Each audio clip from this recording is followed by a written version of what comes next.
ఆకాశవాణి వార్తలు చదువుతున్నది జే చెన్నయ్య. దీనదయాళ్ అంత్యోదయ యోజన జాతీయ గ్రామీణ జీవన మిషన్ కింద వచ్చే 5 ఏళ్లలో జమ్మూ కశ్మీర్, లద్దాఖ్ కేంద్రపాలిత ప్రాంతాలకు 520 కోట్ల రూపాయలు అందజేసే ప్రత్యేక ప్యాకేజీకి కేంద్ర మంత్రివర్గం ఆమోదం తెలిపింది. మన దేశం ఇప్పటి వరకు 9 కోట్లకు పైగా కోవిడ్ పరీక్షలు నిర్వహించి రికార్డు సృష్టించింది. ఆహార వ్యవసాయ సంస్థ FAO 75వ వార్షికోత్సవం సందర్భంగా ముద్రించిన 75 రూపాయల నాణ్యాన్ని ప్రధానమంత్రి నరేంద్రమోదీ ఎల్లుండి విడుదల చేస్తారు. ధరలు తక్కువగా ఉన్న పక్షంలో కొన్ని రకాలైన పండ్లు, కూరగాయల రవాణా నిల్వ కోసం ఆపరేషన్ గ్రీన్ స్కీమ్ కింద 50% సబ్సిడీ ఇవ్వనున్నట్లు ఆహార శాఖ మంత్రి నరేందర్ సింగ్ తోమర్ వెల్లడించారు.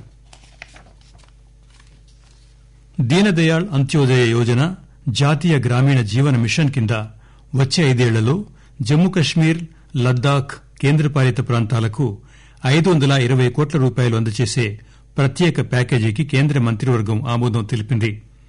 సమాచార ప్రసార శాఖ మంత్రి ప్రకాశ్ జావడేకర్ మంత్రివర్గ సమావేశానంతరం విలేకరులతో మాట్లాడుతూ కేంద్రపాలిత ప్రాంతాల అవసరాలకు అనుగుణంగా ఈ పథకం వల్ల తగినన్ని నిధులు లభిస్తాయని చెప్పారు. జమ్మూ కశ్మీర్, లద్దాఖ్లలో నిర్ణీత కాలంలో కేంద్ర సహాయంతో లబ్దిదారుల ప్రయోజనార్థం పథకాలు అమలు జరపాలన్నదే ప్రభుత్వ లక్ష్యమని ఆయన చెప్పారు. ప్రపంచ బ్యాంకు సహాయంతో అమలు జరిగే రాష్టాల బోధన, అధ్యయనం, ఫలితాల స్టార్స్ ప్రాజెక్టుకు కేంద్ర మంత్రివర్గం ఆమోదం తెలిపింది.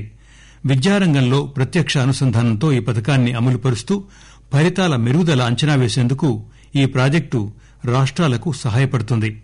సమాచార ప్రసార శాఖ మంత్రి ప్రకాశ్ జావడేకర్ మంత్రివర్గ సమావేశానంతరం విలేకరులతో మాట్లాడుతూ మొత్తం 5,718 కోట్ల రూపాయలతో అమలు జరిగే ఈ పథకానికి ప్రపంచ బ్యాంకు 500 మిలియన్ అమెరికన్ డాలర్ల మేర సహాయం అందిస్తుందని చెప్పారు. కేంద్ర పాఠశాల విద్య, సాక్షరత శాఖ ఆధ్వర్యంలో కేంద్ర ప్రభుత్వ నూతన పథకంగా స్టార్స్ ప్రాజెక్టు అమలు జరుగుతుందని ఆయన వివరించారు. హిమాచల్ ప్రదేశ్, రాజస్థాన్, మహారాష్ట, మధ్యప్రదేశ్, కేరళ, ఒడిశా ఈ 6 రాష్టాల్లో అమలు జరుగుతుందని, నూతన విద్యా విధాన ప్రారంభంలో ఇది ముఖ్యమైన పరిణామమని జావడేకర్ తెలిపారు. నీటి భద్రత సాధనే లక్ష్యంగా భారత్, ఆస్టేలియా దేశాల మధ్య కుదిరిన అవగాహన ఒప్పందాన్ని గురించి కేంద్ర మంత్రివర్గం ఈరోజు సమీక్షించింది. ఈ నీటి భద్రత రంగంలో ఉభయ దేశాల మధ్య ఉపరితల, భూగర్భ జల సంరక్షణ, శిక్షణ, విద్య, పరిశోధన ఈ అవగాహన కింద జరుగుతాయి.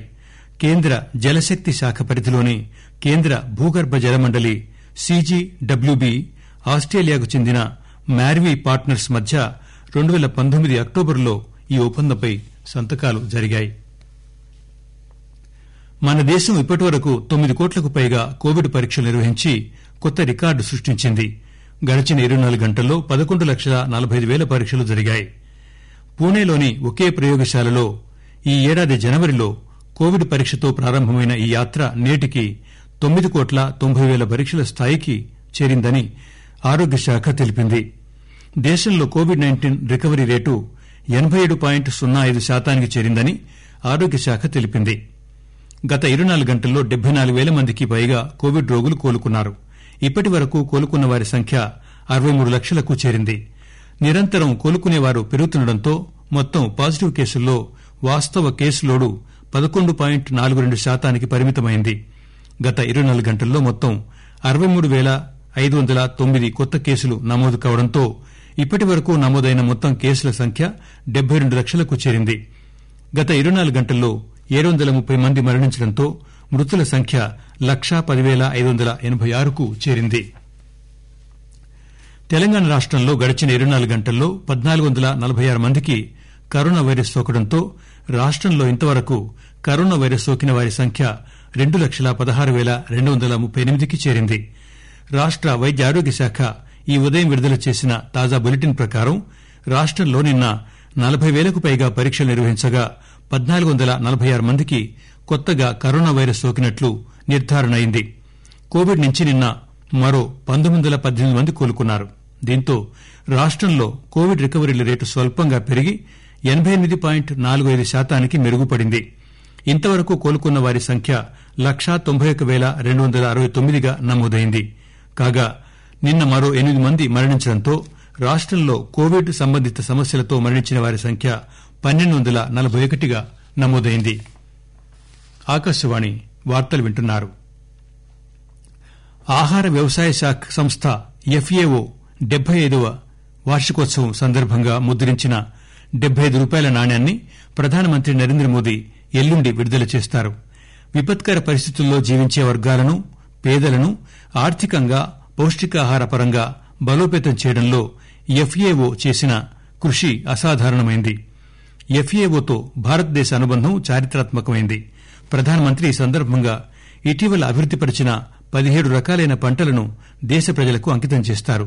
స్థానిక భూసారాన్ని, రైతుల రకాలను దృష్టిలో ఉంచుకుని ఈ పంటల రకాలను అభివృద్దిపరిచారు. సాధారణ విలువలతో పాటు పోషక విలువలను కూడా జోడించి అభివృద్దిపరిచిన ఈ పంటల నుంచి ప్రభుత్వం ఆధ్వర్యంలో నిర్వహిస్తున్న మధ్యాహ్న భోజన పథకం, అంగన్వాడీ, పోషణ్ ముక్త్ తదితర పథకాలకు ఎంతో దోహదపడతాయి. దీనివల్ల రైతుల ఆదాయం పెరగడంతో పాటు ఔత్సాహిక ఉత్పత్తి రంగానికి మరిన్ని అవకాశాలు ఏర్పడతాయి. ధరలు తక్కువగా ఉన్న పక్షంలో కొన్ని రకాలైన పండ్లు, కూరగాయల రవాణా, నిల్వ కోసం ఆపరేషన్ గ్రీన్స్ స్కీమ్ కింద 50% సబ్సిడీ ఇవ్వనున్నట్లు ఆహార శుద్ది పరిశ్రమల శాఖ మంత్రి నరేంద్రసింగ్ తోమర్ వెల్లడించారు. ఆత్మ నిర్భర్ భారత్ దిశగా ఆపరేషన్స్ గ్రీన్స్ సబ్సిడీ ఒక ముందడుగు అని ఆయన చెప్పారు. సబ్సిడీకి అర్హమైన వాటిలో మామిడి, అరటి, జామ, కివి, లిచి, మోసంబి, నారింజ, కినౌ, నిమ్మ, papaya, pineapple, jackfruit, apple, ఓండ్ల, దానిమ్మ వంటి పండ్లతో పాటు బీన్స్, కాకరకాయ, వంకాయ, క్యాప్సికం, క్యారెట్, క్యాలీఫ్లవర్, మిరపకాయలు, ఓక్రా, దోసకాయ, బఠానీ, ఉల్లి, ఆలుగడ్డ, టమోటాలు ఉన్నాయి. ఈ పండ్లు, కూరగాయల రవాణాకు రైల్వే శాఖ 50% ఛార్జీలే వసూలు చేస్తుంది. విదేశీ వ్యవహారాల శాఖ మంత్రి డాక్టర్ జయశంకర్ ఈరోజు పోర్చుగల్ విదేశాంగ మంత్రి అగస్టో శాంటోస్ సిల్వతో జరిగిన మంత్రిస్థాయి సమీక్షా సమావేశానికి సహాధ్యక్షత వహించారు. ఉభయ దేశాల మధ్య ఆర్థిక సహకారం, వలస మొదలైన అంశాల్లో పరస్పర సహకారాన్ని పెంపొందించుకోవడానికి అంగీకారం కుదిరిందని జయశంకర్ ట్వీట్ చేశారు.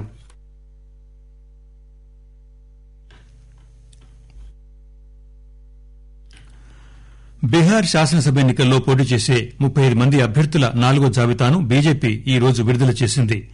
బీహార్ మంత్రి కృష్ణకుమార్ రిషి తమ పాత నియోజకవర్గమైన బాన్మంఖీ నుంచి పోటీ చేస్తారు.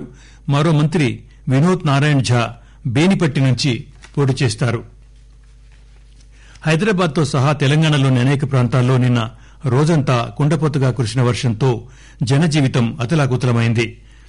హైదరాబాద్ లోని పలు కాలనీల్లో, లోతట్టు ప్రాంతాల్లో వరద నీరు ముంచెత్తడంతో ప్రజలను సురక్షిత ప్రాంతాలకు తరలించారు. కొన్ని చోట్ల అపార్ట్మెంట్ల గ్రౌండ్ ఫ్లోర్, ఫస్ట్ ఫ్లోర్ వరకు వరద నీరు చేరింది. హైదరాబాద్ నగర పరిసరాల్లోని అనేక జలాశయాలు నిండి ప్రమాద స్థాయికి చేరడంతో రెడ్ అలర్ట్ ప్రకటించారు. ప్రభావిత ప్రాంతాల్లో సహాయ, రక్షణ చర్యలు కొనసాగుతున్నాయి. రాష్టంలోని అనేక ప్రాంతాల్లో నదులు, వాగులు పొంగిపొర్లుతున్నాయి. వర్షం కొనసాగే పరిస్థితులుండటంతో ప్రజలను ఇళ్ల నుంచి బయటకు రావద్దని, ముఖ్యంగా జలాశయాలకు సమీపంలోని వారిని బయటకు రావద్దని అధికారులు హెచ్చరించారు.